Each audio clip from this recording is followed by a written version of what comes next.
Okay, on that note, good evening. We're going to get started. It's 8:41. I don't think we've ever started Daf Yomi this late. Okay, here we go. We're going to be learning Maseches Pesachim Pei Vav tonight. We're starting 3 lines from the bottom on Pei Amud Beis all the way at the bottom. I'm already like the tongue is slurring, Hirsch. I haven't even done anything yet. Here we go. We are 3 lines from the bottom. Our Mishnah in the middle of Pei Amud Beis spoke about the whether or not we treat this to be considered inside Yerushalayim or outside Yerushalayim as it relates to the thickness of the wall. I can't say this guy seriously. I can't believe you. Well worth it. Oh my gosh. St. Patrick's Day is coming. Hachalonos ve'ovi hachoma, the width of the windows and the width of the walls. Amar Rab. Rab made a statement that Gagin ve'alios, the rooftops and the attics of particular homes in Yerushalayim, in the Mikdash, lo niskadju, they don't have a status of kedusha.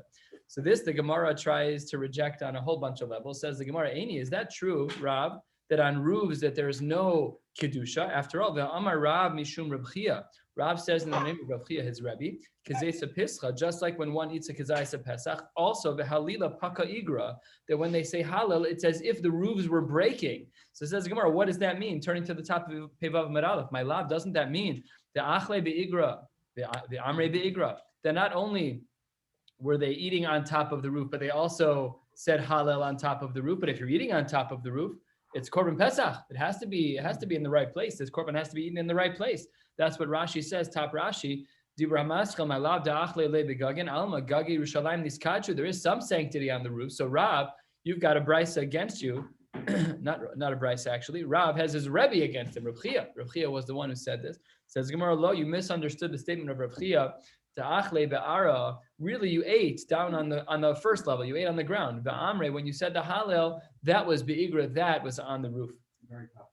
So says the Gemara, that's a problem too. Eini, Peivav Amud Aleph, second line. Eini, how could it be that it's true that you would say the Halel in a different place as the Korban Pesach?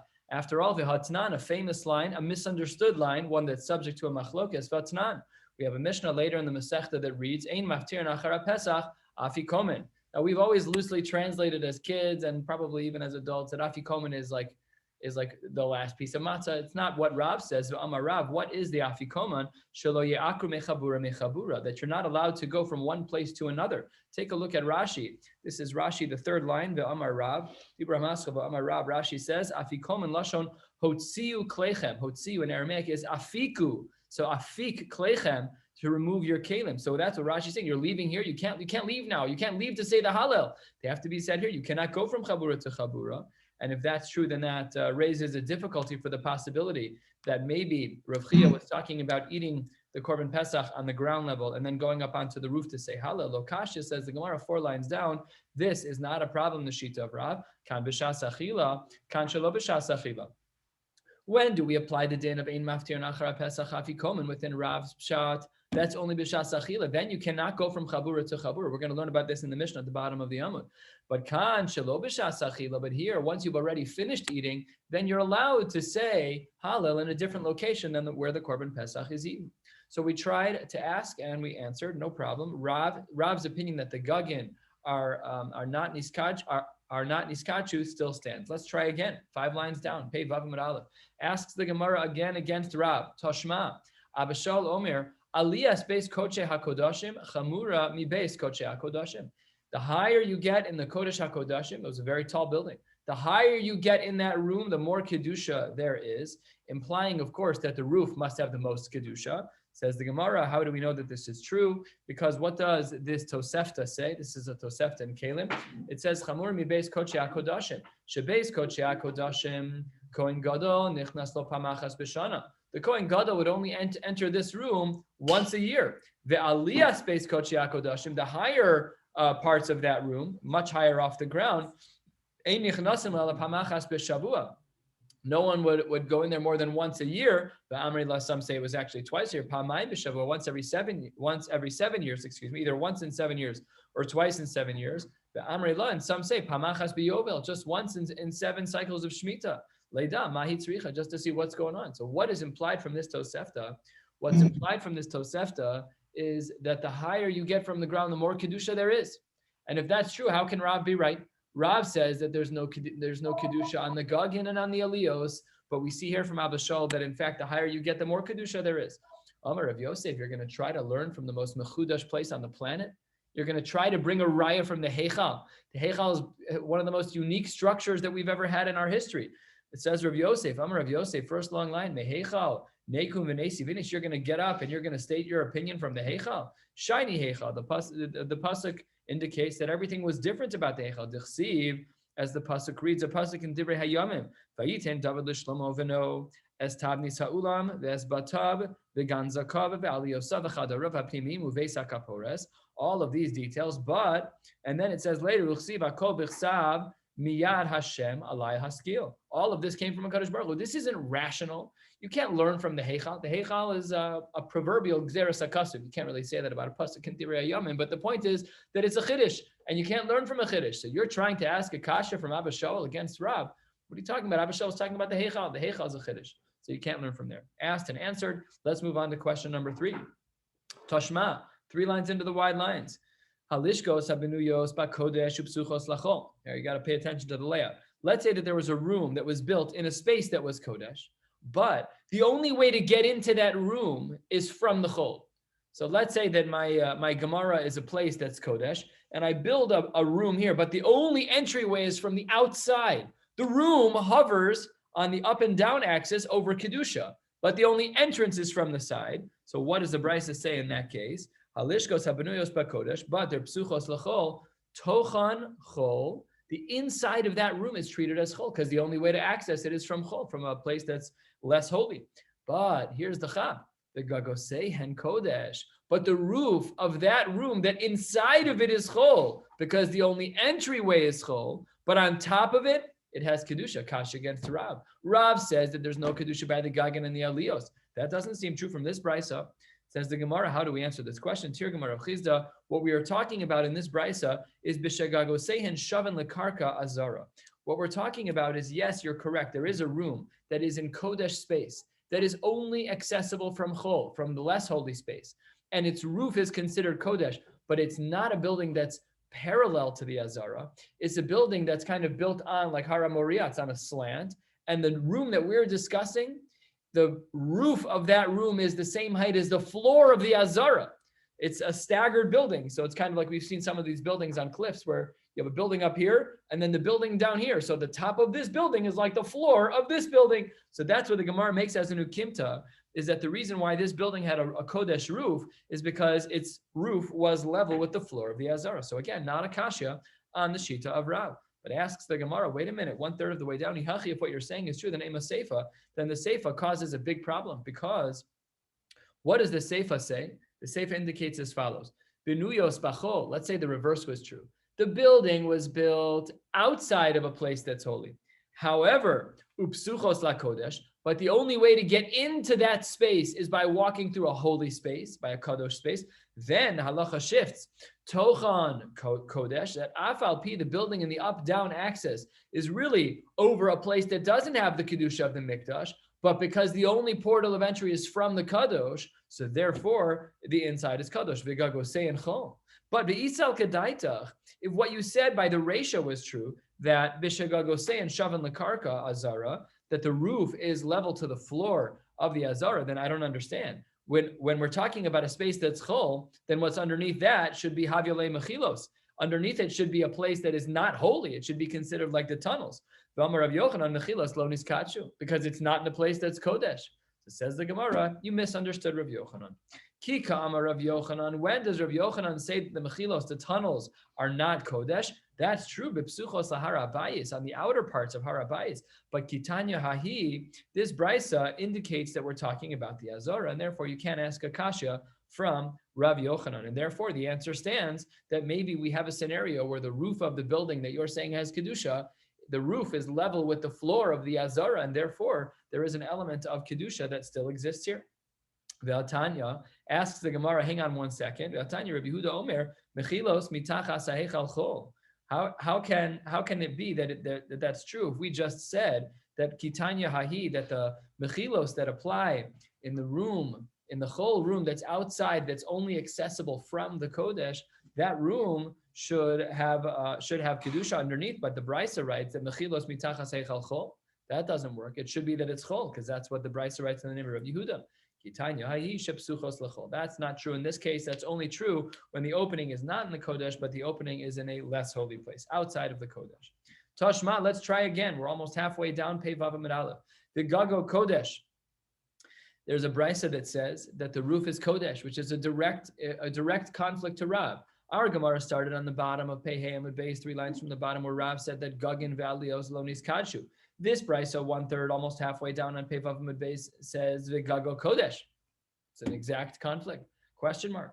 Says the Gemara, if it's Hizbara, does that brisa make any sense? The brisa that says V'Gago Kodesh, that the roof is Kodesh, something's not right here. Vaktani, we have a brisa that says explicitly, Gagin Halalu, these roofs, Ein Ochlin Sham Kodshe Kodshim, you're not allowed to eat meat there that is very holy, the highest level. Vein Shochten Sham Kodshim Kalim, nor can you shecht something that's Kodshim Kalim on these roofs. So it's not fully Kodesh. Obviously, there's something going on here with these roofs. It can't just be Gago Kodesh. So how do we explain this? Ve'ela Kasha Gago Kodesh. How do we understand the price of Gago Kodesh? Answers the Gemara totally out of left field. Amar Rav Chama Bar Guria, Le'osan Beis Amos. It's referring to 2 measuring sticks that were an amma long. We had 1 measuring stick from Moshe Rabbeinu that went back. It's our Masorah that we knew how large an amma was. And it was 6 tfachim. So now we also learned that there were 2 other yardsticks that were used over the course of time. Titnan, halfway down, Titnan Beis Amos Hay B'Shushan Habira. There was a section in the Beis HaMikdash that had as its decor the scenes of Shushan Habira. Story coming up in just a few days' time here in our calendar. Purim is on its way. So by Shushan Habira, they had the whole decorative scene of what happened there. I don't know all the details of what was actually etched into what, but the point is that it was reminiscent of that moment in the past. And what in that room, Achas al Keren Mizrachis Tzvonis, on the northeast corner, they had 1 of the measuring sticks. Achas al Keren Mizrachis Dromis, and the other of the measuring sticks, we said Beis Amos, a line above. The other of the measuring sticks was on the southeast corner. The one that was on the northeast corner was a half of an etzba larger than the yardstick that Moshe Rabbeinu had, 1/2 of an etzba. And the other one, the one that was on the southeast corner, was even a half an etzba, still greater than the previous one. Nimtze said this second one in the southeast corner was Yisera al Shal Moshe etzba. It was a full etzba higher. Asks the Gemara, why do I need all of these? Why do I need one that is larger and one that is smaller? Answers the Gemara, so that the workers who were working in the Beis HaMikdash, who were concerned about the possibility of Me'ilah, what they would do is notlin biktana umachzirin bigdula. When they would return things, they would return more. They would return with a measuring stick that was larger than the one they started with. So when they took, let's say, bricks to use for the mikdash, they would take a small measuring stick, so they take smaller amounts. But when they were returning, they wanted to make sure they returned a little extra because they didn't want to violate the Isra of Me'ilah, and because of that, they had 2 different measuring sticks. But Tarte Lamali, again, why do we have both of them? We understand why you have 1 large, 1 small, but now that you have 1 large and 1 small, you explained your need. Why do we need both? You just always measure with the small one and always give back a little extra. Says the Gemara, Achas lekaspa v'dahava. One of them was used for kaspa and dava, for more expensive metals, where we had to kind of measure our expenditures. The achas levanena, and the other was talking about bricks, and there we were able to, the workers were able to give back a little extra without it hurting their finances. Good. A few more lines before the Mishnah. Tanan hachalonos ve'obe'achoma kilifnim. Says the Gemara, I don't understand something about this Gemara. Bishlama, when the Mishnah writes about hachalonos, what do you mean the width of the chalonos?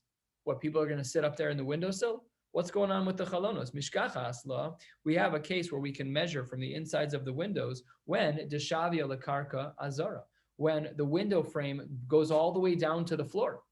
So you have a window, it looks like a door. It's just all window. So that type of window frame that goes all the way to the floor, then mishkachas the shavia lekarka azara. There we could have a case where you would benefit from the width of the windows. But if the wall is thick, what are you going to do? You're not a miracle worker. You can't walk into the width of the wall.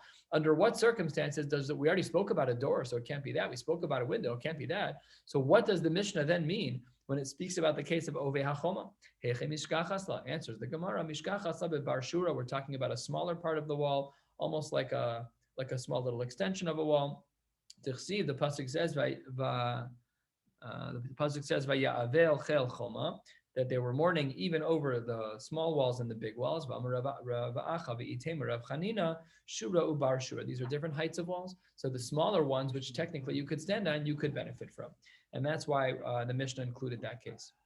As referenced at the top of the page, we're going to speak about what happens when there's shtei chaburos, and whether or not it's mutter to go from one chabura to another, or to even move during your own eating of your own korban pesach.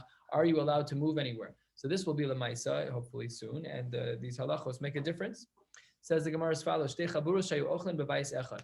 There were two chaburos of people, let's say 30 people eating from one animal and 30 people eating from another in two parts of a house. Shtei chaburos shayu ochlen b'bayis echad.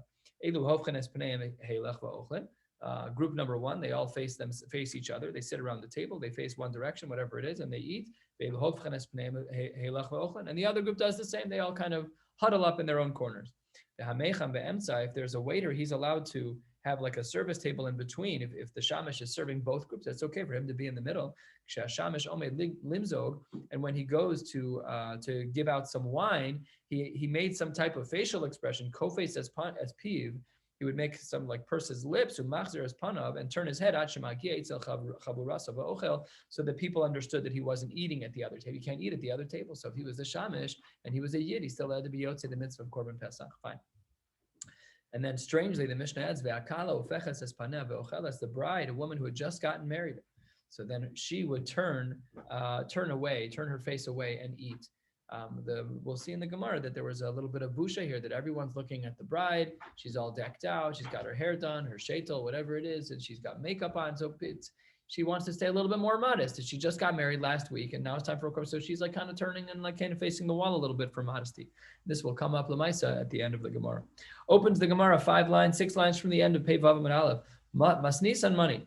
In the ratio of our Mishnah, we said that there were two chaburos who ate in the same house. Who allows that? That is the shita of Rabbi Yehuda. The Tanya, the Brisa writes as follows.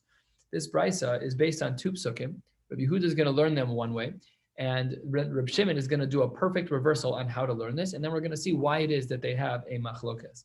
Says the Gemara de Tanya. Al habatim asher yochlu osobahem, the houses that you are allowed to eat in. Malamit shapesach nechal b'shtei chaburos. You're allowed to have two chaburos in one house, and that's clearly aligned with our Mishnah. Yachol, maybe you might have thought, says Rabbi Yehuda, Yehei ha'ochel ochel b'shnei mekomos. Maybe I could eat a little bit here and a little bit there. Maybe. Is that allowed? Talmud Omar, no. It has to be all eaten in one house. Mikan amru hashamish she'achal kazayis b'tzara tanur. If the shamish was kind of picking at the korban pesach and then he realized, I've already eaten a full kazayis. Now I can't go anywhere. I'm stuck. So then, ipikeachu, if this shamish knows what he's talking about and learning, memal hekreiso mimenu, stuff your face, because you can't eat the korban pesach anywhere else. And that's what Rabbi Yehuda learns from this pasuk, that you have to eat in one place. You can't switch places once you start eating. If everybody else wants to be a nice guy, they can come pull up chairs around the shamish and eat with him. They can all sit and join him because they haven't started eating yet. But once he eats a kazayas, now he's stuck, he can't go anywhere. So that's the shita of Rabbi Yehuda, Div Rabbi Yehuda, who holds that yes, you can have two chaburas in the same house, but no, you as an individual cannot go from one place to another to eat your korban pesach. In contrast, in total reversal of this approach, Reb Shimon Omer al habatim asher yochlu osobahem, that which you said, the pasuk which Rabbi Yehuda quoted to say that two chaburas are allowed, that's the exact opposite for Reb Shimon. What does he say? Malamet sha'ochel b'shtei mekomos, that you're allowed to eat in two different places. As we turn to the top of Pevavim and Beis, the Gemara asks in the Brisa within Reb Shimon, Yachol Yehei Nechal b'shtei chaburos. Maybe we should say that you can have two chaburos eating in one house. Says the Gemara, Talmud Omar, no. So they totally reversed the psukim. Rabbi Yehuda was of the opinion that two chaburas are allowed to eat in one house and one person cannot eat in two places.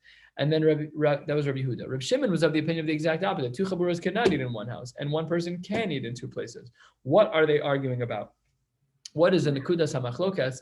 The Nekudas HaMachlokas comes down to one discussion. Says the Gemara, but my Kamiflagate, 2 lines down, Pevavim Beis, here's what they're arguing about. Rabbi Yehuda Asavar Yesh Aim Lemasores. that when we read the Torah, the way that we read the Torah, not the way the letters look in simplicity, but the way that we read them with the vowelization that we know from our Masorah, so that's how we would follow. However, Rabbi Shimon Omer, Yesh Aim Lemikra, we look at the word as it's spelled. So that's what the Meforshim point out here. Yehuda Savar Yesh Aim Lemasorah is what's the Masorah? Look at right above us, the top line of this page, Bavai Zechar Ye'achel. That's what the pasuk reads. Ye'achel, Yesh Aim Lemasoras. However, Reb Shimon Savar Yesh Aim Lemikra, what does it look like? It looks like Yochal. Ye'achel, he should eat, and Yochal is it should be eaten. So by Rabbi Yehuda, who says that the word is Ye'achel, we focus on the way that it's pronounced. So Ye'achel, he should eat. He individually should eat, but he cannot eat in multiple places.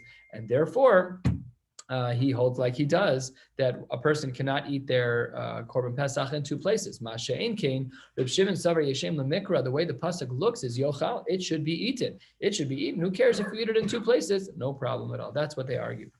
That's what they argue about. It's just, not just, it's a huge machlokas throughout Shas of Yeshem Lemikra, Yeshem Lemasoras. Hayu Yoshvin, let's say that these two chaburas were sitting and eating, the nifrasa mechitza beinehem, and while they were sitting and eating, someone put up a mechitza between the two groups. Normally putting up a mechitza between two groups is not a big deal, but here it might change things. L'divrei ha'omer pesach nechal b'shtei chaburos, according to Rabbi Yehuda, who holds that you're allowed to eat b'shtei chaburos, so the halacha is ochlin, no problem at all. But l'divrei ha'omer eina pesach nechal b'shtei chaburos, according to Rabbi Shimon, who holds that you're not allowed to eat b'shtei chaburos, you started with one massive group and you ended with one smaller group. Ein ochlin, you're not allowed to do that. Now it's as if you have to take down the wall. You got to take down the mechitza. Now that's part one. Part two, hayu yoshvin v'nistalka mechitza beinehem. Let's say that the two chaburas were eating with a curtain between them, and then someone removes the curtain. So then here's the machlokas. L'divrei ha'omer ha'ochel ochel b'shnei mekomos ochlin. According to the Shita of Reb Shimon, who allows for one to eat their Korban Pesach in two different locations, ochlin, now it's considered to be that the place is a different place. Once you open the curtain, this room is no longer the same room. However, that one is not allowed to do that, then ein ochlin, then you're not allowed to do that.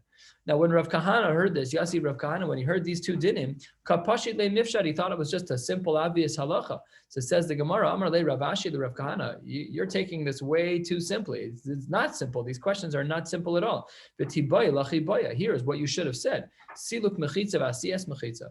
When you add or remove a mechitza from these two chaburas that are eating in the same house, do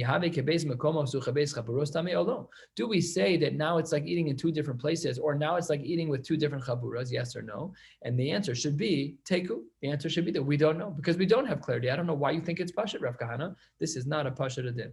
So again, the adding and taking away of a curtain, of a wall between the two chaburas when they're in one house, is subject to the machlokas, seemingly an unknown answer, but this would apply. We don't know what the answer is, but it seemingly would apply to the machlokas of Rabbi Yehuda and Rabbi Shimon, who are arguing about Yeshem Lemikra, Yeshem Lemasoras, around the word Ye'achel, which looks like Yochal, and therefore Rabbi Yehuda holds that two chaburas can eat together, but one person cannot eat their chabura in two places. And Rabbi Shimon holds the opposite, that two chaburas cannot eat together, but one person can eat their Korban Pesach in two places. 1/3 of the way down, Pei Vav Amud Beis, heading toward the end of the parak in Eretz Hashem. Hakala hofeches es paneh. The Mishnah writes that the kala turns her head. Why? My time. Amar Rav Chia bar Abba, Amar Rav Yochanan, mipnei shehi bosha, because she has some degree of busha, of embarrassment. Rashi, 12 lines or so from the bottom, 15 lines from the bottom. Dibra hamaskal mipnei shehi bosha le'echol. She's embarrassed to eat le'enei ha'anashim ha'idei shemistaklin ba. She just became a bride. People want to see the bride. So then fine. So it's uncomfortable. People are looking at her. It wasn't done by Isser, of course, just noticing that the bride is there. You wish her mazel tov. So she was just uncomfortable. Then there's the following story that took place, which has a number of minor halachos that are quoted here. We're almost halfway down Pei Vav Amud Beis. Rav Huna bereid Rav Nasan ikla lebei Rav Nachman bar Yitzchak. Rav Huna, the son of Rav Nasan, went to the house of Rav Nachman bar Yitzchak. Amrule, they said to Rav Huna, Ma shemecha, what is your name? Amar lahu, he said, quote, Rav Huna. People call me Rav Huna. Amru, they said to him, Nesev Mar Apuria, why don't you take a seat on this comfortable bed right next to the table, right next to your little table where we're going to feed you? And Yosef, he instantly sat down without hesitating. Yoavu lekasa, they brought him a drink. Kibla bechad zimna, l'chaim. Kibla b'chad zimna. You have to drink. You have to hear the rest of it before you finish it because you don't want to be a gargaran. Everybody, slow down for a second. So it says the Gemara. He took the cup. He took it in one hand. Kibla b'chad zim. He took it the first time. V'shasya betray zimna, and he drank it in 2 shots. He didn't drink it in 1 shot and not in 3. V'lo ahadar ape, and he didn't turn away from the balabas when he was offered this food. So Amrulay, they said to Rav Huna, I don't understand. My time akaryas lach Rav Huna. Why did you call yourself Rav Huna? He's like, what kind of question is that? Amar lahu, Baal Hashemani. I'm a person who knows my name, so I'm going to tell you what my name is. Very good. My time akiyamar lach nesav aporia yosafta. Why did you sit right away? You showed no lack of interest. You're just jumping up just to take a seat. You should say, I don't know. I just wanted to say hello. Nothing. Don't try to Amar lahu. Great line that's quoted all the time. Kol mashi yomar lach balabais aseh. Anything the balabais tells you to do. The next 2 words that are in parentheses here are subject to a very big machlokas haposkim. Chutz mitzeh. That when the person tells you to leave their house, you don't leave. That's just bad midos, so you got to be careful with what that means halachically. But this is debated as to what it's quoted. There's a whole arichus on the side here in the Hagos V'Tzirim. If you want to read it, the Magen Avram does quote this in halacha. Others say it was not found in the Kisvei Yad. Fine. So then says the Gemara, continuing the story, they're asking against Rav Huna. My time why did you take the cup right away? Amar lahu, misarvan lakatan ve misarvan lagadol. Yeah, you're right. There is a concept of seder. I'm going to just say like, no, thank you. That's for a katan, but you're a Talmud Chacham. It's from Nachman Bar Yitzchak. We're not messing around. You're a big Talmud Chacham. So you're a gadol. And my time ashasise betray zimne. Why did you drink the drink in 2 shots? Why did you do that? Amar lahu, because of the brisa. The Tanya. Hashose koso bevasacha hareze gargaron. A person who drinks all of it in 1 shot, hareze gargaron. This person is basically a glutton. Shnayim, if a person drinks it in two sips, derech eretz, that's an appropriate amount. Shlosha migasei aruach, you're sipping it, all of a sudden you're so chashav, it's gasei aruach, it's not right, you look like a bal gaiva. My time alo ahadras hapecha, why didn't you turn around? In our Mishnah it says that the kala turned around, why didn't you turn around? Amar lu kala hofeches paneatnan. Who turns around? The kala, because everybody's looking at her. Nobody's looking at me. I'm Rav Huna. I can drink whatever, it's fine. Nobody's looking, so it's good to go. This is an off-the-rails Daf Yomi shiur today on so many levels. If only you could see what's behind you. I'll share you a picture of Mark in a minute. Hold on. Let's finish the daf first. Rabbi Shmuel Rabbi Yossi, Ikla lebei Reb Shimon Rabbi Yossi ben Lakunya. Rabbi Shmuel, the son of Rabbi Yossi, went to the house of Reb Shimon, the son of Rabbi Yossi ben Lakunya. Yavalo kasa, they gave him a cup, kibla b'chad zimna, and he took it the first time they offered. However, in contrast to Rav Huna b'shasya, he drank the whole thing b'chad zimna. He just kicked back the whole drink at one time.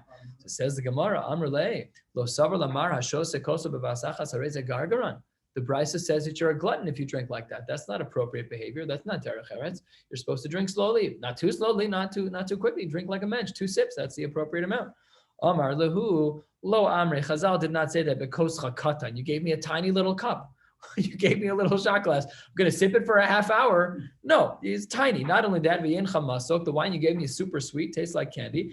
The crazy rechava, and I got a big stomach. Well, of course I'm going to drink the whole thing. That's not what the Brisa meant. It meant that when you have a lot of liquid, you have to drink it like a mensch. Don't drink it all at once, and don't drink it in 3 sips. Drink it in 2. That's appropriate. Amar Rav Huna, very interesting set of halachos here. The Rishonim here point out this is not talking about Korban Pesach, even though it speaks about Chabura, that when people go out to a meal together, Amar Rav Huna, B'nei Chabura nichnasim b'shlosha. When you go in to eat, you should come in thirds so that we don't overwork the shamish to serve everybody individually. However, you're allowed to leave even on your own. Leaving is not the same as showing up as it relates to the shamish. This is only true when it's a normal time to show up. That the servant knows what's going on. You got to stay in touch with him, so we're not overworking him. Ravina adds, you got to tip people. You should pay the person. You should pay the shamish. The last person there is the one who should pay the tip. That's right. And by the way, the Meforshim say sometimes it's not only the last person, maybe it's the last 2 people. Why the last person? Be everybody who's there. Fine. Either way, we don't paskin like Ravina, but the other halachos do apply that we should be sensitive to those who are serving us, that we have hired to serve us. That is the appropriate. That is the appropriate behavior. Hadron lach ketzad. Solon, hadron lach ketzad. Solon, hadron lach ketzad. Solon, you should come back to this daf in 7.5 years. Happy birthday to Hirsch. And just in case you guys didn't get a good look at the president for President's Day, and I'm not making this up. That's unbelievable. Good night, everybody.